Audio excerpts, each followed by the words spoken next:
Bill number 2. Myself, my colleague Candida Affa, and Roger McLean, all on the public safety meeting.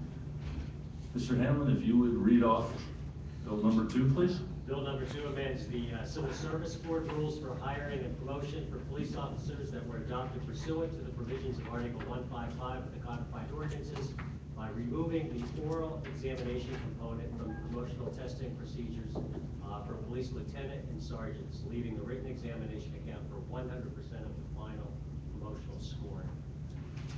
Thank you. Also joined with me is our council president, Ray O'Connell, who is going to sit in on this meeting. Thank you, Mr. O'Connell.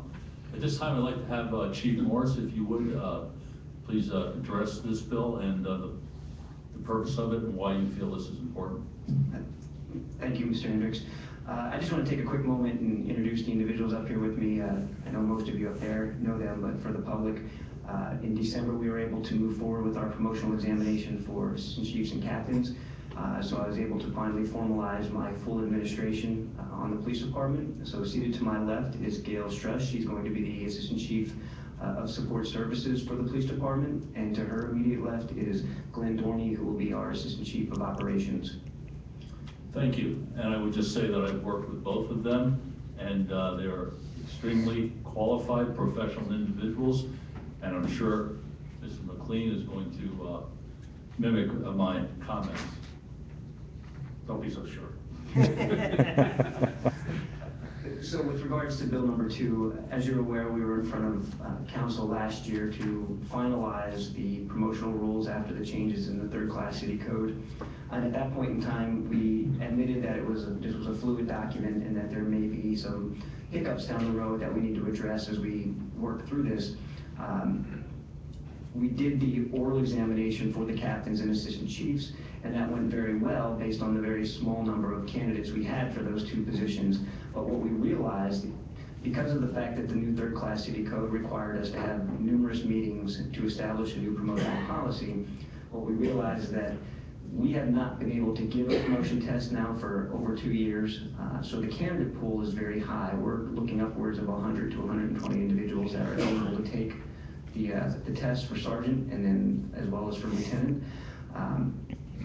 And the way we had it previously was that there would be a written examination as well as an oral examination. And I think we as an administration agree that an oral examination would be a worthy part of the process, but we are in dire need to promote at this point in time, both sergeants and lieutenants.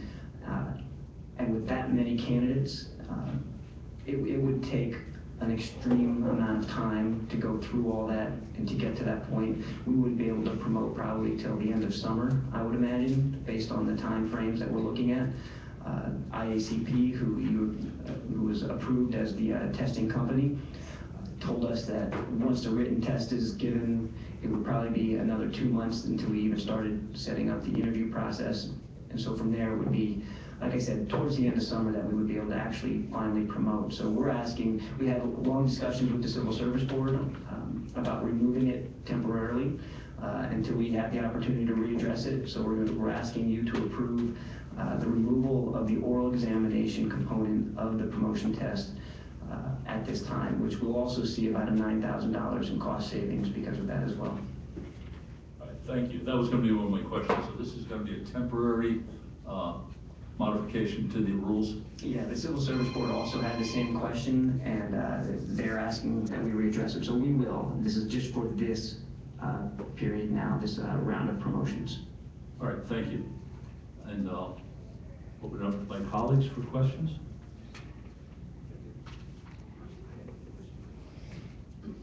All right, I didn't know we were going to go right into it when I said don't be so sure. I also would like to I also would like to congratulate both of you.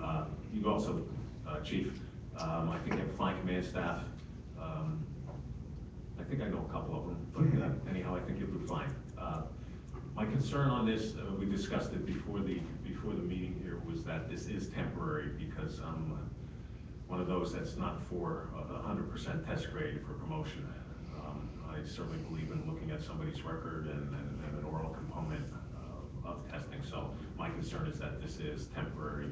I don't see it anywhere in writing, but I think we have enough here on the record that it is temporary.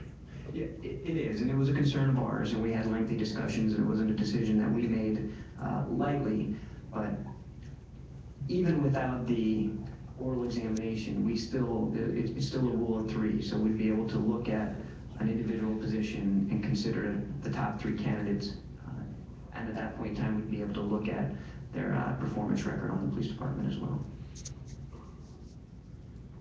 Having not seen the rules completely yet, is there a component in there to be able to pass over somebody who, in other words, somebody who's been off sick for 6 months, somebody who has had major discipline within a certain time range? The new promotional policy does have a provision for discipline. I don't have that here in front of me right now to give you the exacts, but yeah, there is a provision in there for certain ranges of discipline and whether or not you'd be able to even take the test at that point. Okay, yeah, I vaguely remember that. There's a vague recollection of that, but I was just wondering if the civil service rules had anything in it. The civil service rules are now our promotional rules. We had to adopt them as the actual promotional policy. The third class city code does not address that specifically. Okay, thank you. Thank you, Mr. McLean. Ms. Haffner, do you have any questions? Just congratulations to both of you. For now, I have no questions. I'm going to be just listening, and I'll let the pros. One other question I have, Chief. How many current openings are there between the sergeant position and lieutenant position? I believe we have, do you know, Gil? 3 lieutenant spots that are open. The number of sergeants, I'm not 100% at this. We have Just an estimate. 2, up to 5 that are not filled at this point. Okay. All right. I have no further questions, and, oh, I'm sorry. No, that's okay. Thank you, Chairperson Henry. So what would be your timeline? Sooner the better, right? Yes, we're actually giving the written test in February. And once we have the results back from that, we'll probably be able to make, I'm sorry. yeah, they'll have the results back very quickly.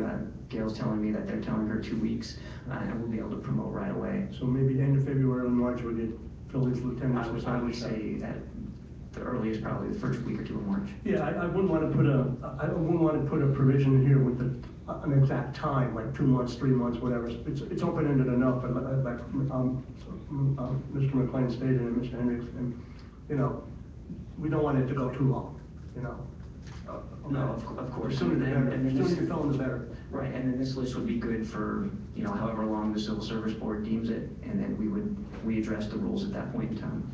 I'm good, thank you, thank you. And again, I saw you all before, congratulations. Thank you, Mr. O'Connell. And that list will be good for 2 years? I believe it's 2 years, yes. It's established, okay, thank you. All right, at this time, I'll open up to the public for any questions. If there is, please approach the dais. Podium left.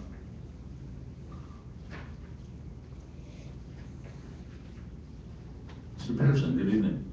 Dennis Pearson, 942 East Moon Street. By the proposed ordinance, it sounds there's nothing in the proposed ordinance that this is a temporary item of removing the oral thing. While in testimony, the police chief said that it would be temporary, which means that sometime in the future, would have to come back to council to reestablish the oral thing. In other words, there's no sunset to this provision. You're calling that an emergency situation due to the backload of need for sergeants and lieutenants, but there's no sunset when we have fully filled up. I'm not sure the answer to that question because this is very new, the third class, the new promotional rules. It's probably a question better answered by one of our solicitors. I can probably Something we offer can get an answer to. at least a portion of an answer is that once we establish this list, the rules cannot change for this particular list. So the list is good for 2 years. We would address it when that time comes up, that time period comes up. Okay, thank you. Any other comments, questions from the public? Seeing none, I would ask for a motion by one of my colleagues. A motion. Motion made by Candida, seconded by Mr. McLean. With that, we will move this forward to full committee for a vote. Thank you. Thank you.